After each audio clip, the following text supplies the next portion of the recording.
Hello friends, कैसे हैं आप सब। आशा करते हैं कि आप लोग अच्छे होंगे, स्वस्थ होंगे, मस्त होंगे। तो जैसा कि आप लोग ने देखा कि हम लोग पॉलिटी में सबसे पहले चुनाव आयोग के बारे में बताएं, फिर चुनाव आयोग के बाद विभिन्न संस्थाएं के बारे में बताएं।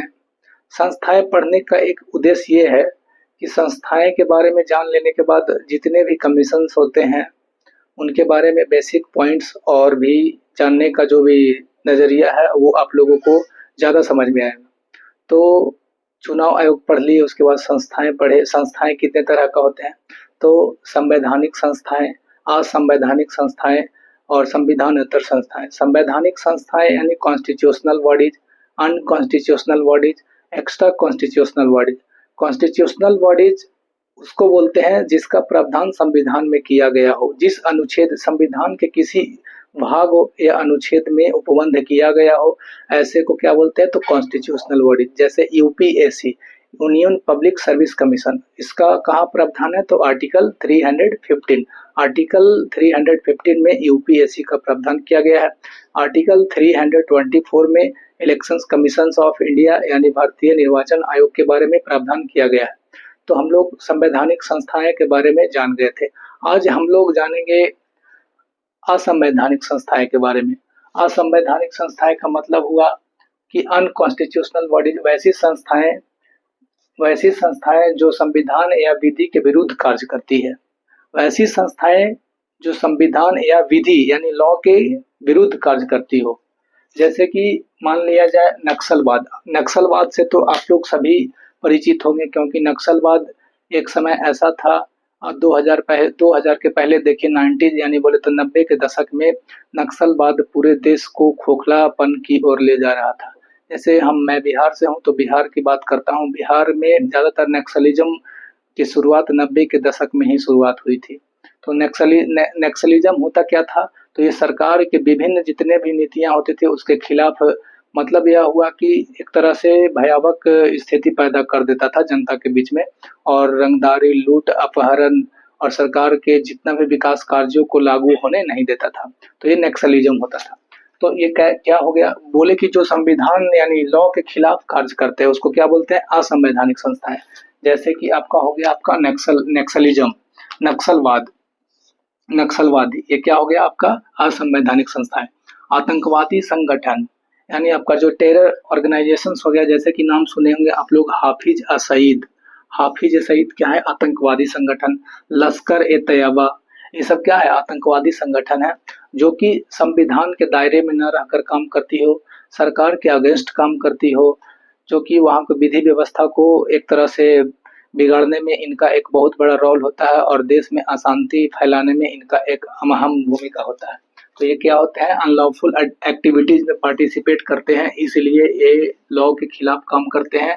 तो उनको क्या बोलेंगे हम लोग, ऐसे संस्थाएं को क्या बोलेंगे, असंवैधानिक संस्थाएं, अनकॉन्स्टिट्यूशनल बॉडीज।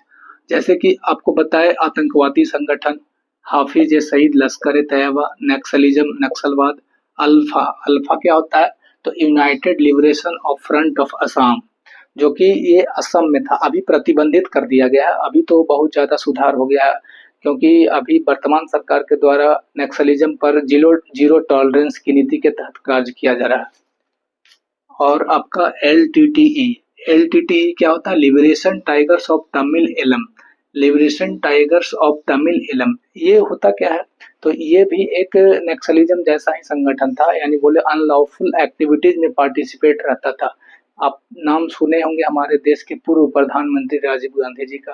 तो राजीव गांधी जी का जो हत्या था इसी संगठन ने किया था, लिट्टे के द्वारा ही उनको 1990 के दशक में, 1990 में ही उनका हत्या कर दिया था इसी संगठन के द्वारा, liberation tigers of Tamil alum.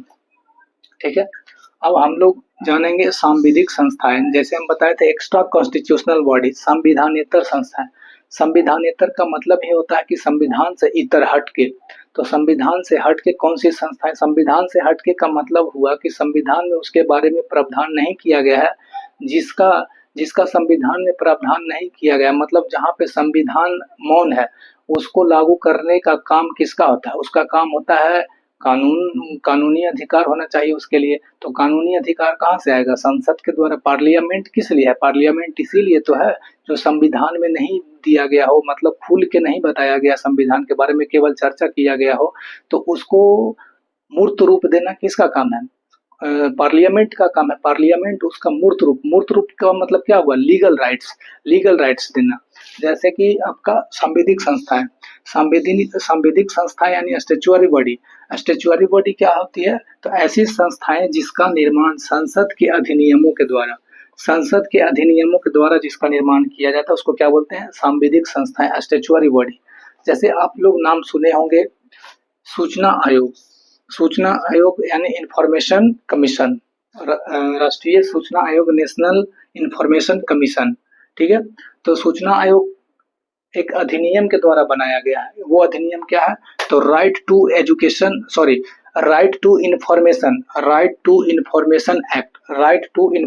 Act यानी बोले तो सूचना के अधिकार अधिनियम 2005। राइट टू इन्फॉर्मेशन एक्ट, सूचना के अधिकार अधिनियम 2005 के द्वारा किसका फॉर्मेशन किया गया? तो सूचना आयोग का फॉर्मेशन किया गया। बेसिकली ये होता क्या है? तो सूचना आयोग का काम ही होता है कि देश के अंतर्गत यानी आम जनता का जो भी क्वेरीज होता है या सरकार के द्वारा जो भी काम किया जा रहा है उसका हमको प्रत्येक नागरिक को जानने का अधिकार है। ये आपका मौलिक अधिकार फंडामेंटल राइट्स में आता है, क्योंकि article 19 clause 1 sub clause A में भी इसके बारे में बताया गया है कि आपका ये क्या है? तो फंडामेंटल राइट्स है, सूचना का अधिकार। राइट टू इंफॉर्मेशन एक्ट, तो इसके द्वारा हर वो देश के नागरिक किसी भी संस्था के बारे में या सरकार के उन नीतियों के बारे में सूचना प्राप्त कर सकता है। किसके द्वारा? तो राइट टू इंफॉर्मेशन एक्ट 2005 के द्वारा। ओके, अब यहाँ पे बताया गया है कि सूचना आयोग क्या है? तो सूचना आयोग सांविधिक संस्था है। क्यों भाई? क्योंकि संसद के एक्ट के माध्यम से बना है। नेक्स्ट क्या है आपका? मानवाधिकार आयोग, ह्यूमन राइट्स कमीशन। ये क्या होता है? ह्यूमन राइट्स कमीशन का काम ही होता है कि मानव के अधिकारों का संरक्षण करना। जैसे कि अभी आपने सुना होगा कि हाल ही में पंजाब में, और कुछ दिन पहले की बात है, कुछ दिन बोले तो 6 महीना साल भर के पहले की बात है, बिहार में लीकर बैन है। लीकर का मतलब समझ ही रहे होंगे आप लोग। लीकर बैन है, फिर भी बहुत से ऐसे लोग हैं वो पीकर, वो उनका बहुत से यानी 50 से अबव लोगों की हत्या हो गई थी, मतलब मौत हो गई थी। हत्या नहीं बोलेंगे, मौत हो गई थी। 50 से अबव मतलब 50 से अबव आदमियों की मौत हो गई थी। तो इस तरह से ह्यूमन राइट्स कमीशन का ही काम ही होता है कि देश में जहाँ पे मानव के अधिकारों और मानव से संबंधित उनको जीवन जीने का जो भी बेसिक मूल्य होते हैं उस पर खतरा आते हैं, तो मानवाधिकार आयोग जो होता है, ह्यूमन राइट्स कमीशन, उस पर स्टैंड लेता है और वो उस स्टैंड को सरकार को भी मानना होता है। तो ये ह्यूमन राइट्स कमीशन मानव अधिकार संरक्षण अधिनियम 1993 के द्वारा बना था। ह्यूमन राइट्स प्रोटेक्शन एक्ट 1993, तो एक्ट के माध्यम से आया। तो इस तरह से क्या हो गया? सांविधिक संस्था हो गया। आपको क्वेश्चंस में दे सकता है कि मानवाधिकार आयोग, इनमें से ऐसे क्वेश्चंस रह सकता है कि इनमें से कौन सी संस्थाएं जो है सांविधिक संस्थाएं, या ऐसे पूछ सकता है क्वेश्चन कि मानवाधिकार आयोग कौन सी संस्थाएं हैं, किस प्रकार की संस्थाएं हैं। तो ऑप्शन ए रहेगा संवैधानिक संस्थाएं, बी में रहेगा असंवैधानिक संस्थाएं, सी में रहेगा सांविधिक संस्थाएं, डी में रहेगा आपका नन ऑफ दिस। तो आप मारोगे क्या? तो स्टेचुअरी बॉडी के अंतर्गत आता है। क्यों स्टेचुअरी बॉडी बोले? तो सांविधिक संस्थाएं। देखिए, संवैधानिक संस्थाएं और सांविधिक संस्थाएं बोलने में एक जैसा लग रहा है, लेकिन एक कॉन्स्टिट्यूशनल बॉडी है, एक स्टेचुअरी बॉडी है। तो ये समझना है, जिसका प्रावधान संविधान में कर दिया कॉन्स्टिट्यूशनल हो गया, जिसका संसद के अधिनियमों यानी बोले तो संसद के कानून के द्वारा बनाया गया है, वैसे को क्या बोलेंगे हम लोग? वैसे को हम लोग बोलेंगे स्टेचुअरी बॉडी। नेक्स्ट है आपका अल्पसंख्यक आयोग। अल्पसंख्यक आयोग कब बना था? तो ये भी 1992 के एक्ट, राष्ट्रीय अल्पसंख्यक यानी बोले तो अल्पसंख्यक आयोग, ठीक है, राष्ट्रीय अल्पसंख्यक आयोग अधिनियम 1992 के तहत बनाया गया था इसको अल्पसंख्यक आयोग। वर्तमान में अल्पसंख्यक आयोग जो है, राष्ट्रीय अल्पसंख्यक आयोग, देश लेवल पर काम करता है। इसका क्या काम है? तो इसका काम है जो हमारे देश में संवैधानिक रूप से अल्पसंख्यक हैं, तो हमारे संवैधानिक रूप से अल्पसंख्यक कौन-कौन है? तो 6 धर्म हैं ऐसे, वो संवैधानिक रूप से अल्पसंख्यक हैं। उसमें मुस्लिम्स भी हैं, सिख भी हैं, जैन भी हैं और भी हैं, और भी 3 हैं। तो अल्पसंख्यक आयोग जो होता है इन सभी के अधिकारों की रक्षा करता है। अधिकारों की रक्षा करता है अर्थात जहाँ इनके खिलाफ भेदभाव होती है, वहाँ पे राष्ट्रीय अल्पसंख्यक आयोग उनके खिलाफ जो क्रियाकलाप होते हैं उन पर स्टैंड लेती है। राष्ट्रीय अल्पसंख्यक आयोग। नेक्स्ट है आपका महिला आयोग। महिला आयोग का गठन कब हुआ था? 1990 में हुआ था। तो महिला आयोग भी क्या है? एक स्टैट्यूटरी बॉडी है, ठीक है। अभी वर्तमान में आपका इसका अध्यक्ष कौन है? श्री विजय रहाटकर। श्री विजया रहाटकर अभी वर्तमान में महिला आयोग के अध्यक्ष हैं, श्री विजया रहाटकर। तो हम लोग समझ गए संवैधानिक असंवैधानिक संस्थाएं और सांविधिक संस्थाएं। अब संविधानेतर संस्थाएं में एक बचा हुआ है जो कि है आपका कार्यकारी संस्थाएं। कार्यकारी संस्थाएं के बारे में हम लोग जानेंगे अभी। कार्यकारी संस्थाएं होता क्या है?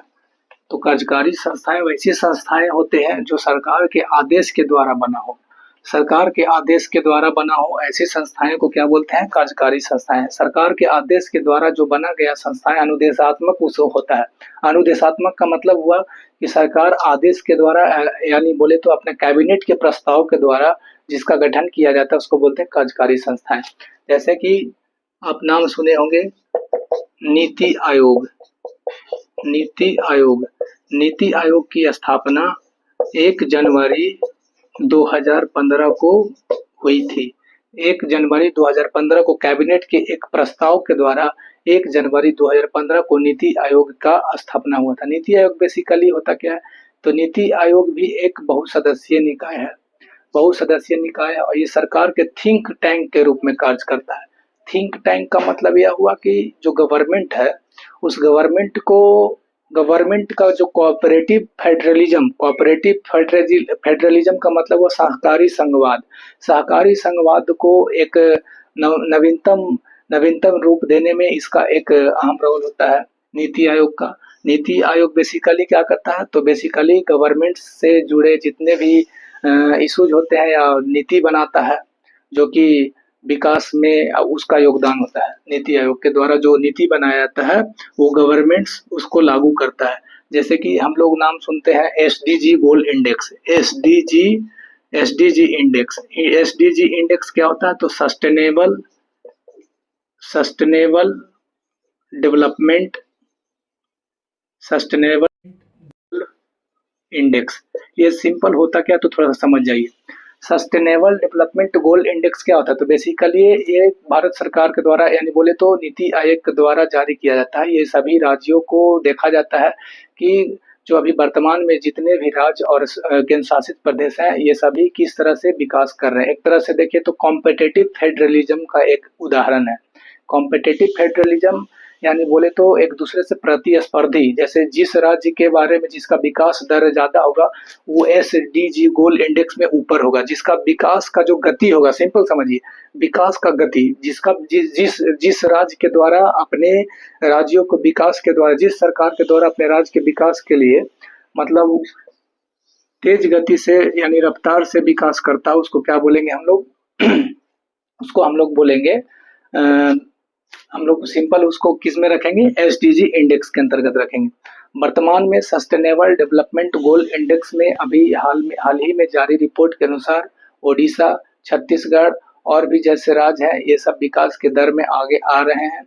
और सरकार नेशनल फैमिली हेल्थ सर्वे भी जारी करती है। तो नेशनल फैमिली हेल्थ सर्वे यही होता है, नीति आयोग के द्वारा जारी किया जाता है।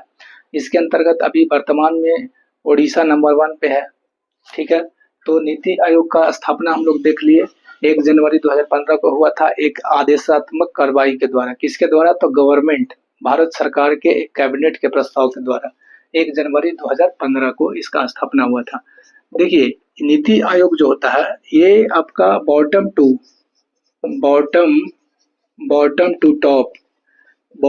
टॉप कार्य करती है। बॉटम टू टॉप कार्य कहने का मतलब हुआ कि जैसे आप नाम सुने होंगे गवर्नमेंट यानी सरकार का त्रिस्तरीय रूप होता है। त्रिस्तरीय रूप का मतलब क्या हुआ? संघ सरकार, राज्य सरकार और पंचायती राज सरकार। तो पंचायती राज जो होता है, पंचायती राज का भी नियम बना सकता है, पंचायती राज संस्थाएं के लिए नियम बना सकता है कौन? नीति आयोग। तो इसको बॉटम बोलेंगे। गवर्नमेंट का जो त्रिस्तरीय रूप होता है, सबसे नीचे कौन होता है? पंचायती राज संस्थाएं। पंचायती राज संस्थाएं के ऊपर कौन होते हैं? राज्य सरकार। ठीक है, राज्य सरकार के बाद कौन होंगे? तो संघ सरकार। तो बेसिकली नीति आयोग का काम ही होता है कि संघ सरकार, राज्य सरकार के आपस में समन्वय के द्वारा विकास के गति को और आगे बढ़ाना, उस तरह से नीति को फॉर्मेशन करना। तो बॉटम टू टॉप ये क्वेश्चन आ सकता है, ये ऑप्शन में दे देगा, टॉप टू बॉटम कि बॉटम टू टॉप। तो बॉटम टू टॉप वर्क करता है नीति आयोग। यानी बोले तो विकेंद्रीकरण, डिसेंट्रलाइजेशन का एक एग्जांपल्स देख सकते हैं, क्योंकि डिसेंट्रलाइजेशन में क्या होता है? पावर जो होता है विकेंद्रीकृत होता है। तो उस तरह से देखा जाए तो ये पंचायतों को एक तरह से क्या दिया जा रहा है? इसमें अधिकार दिया रहा है। पंचायतों के बारे में नियम बनाता है कौन? तो नीति आयोग बनाता है। तो हम लोग आज जान गए इन सारे संस्थाओं के बारे में, आप लोग सभी समझ गए होंगे, आशा करते हैं।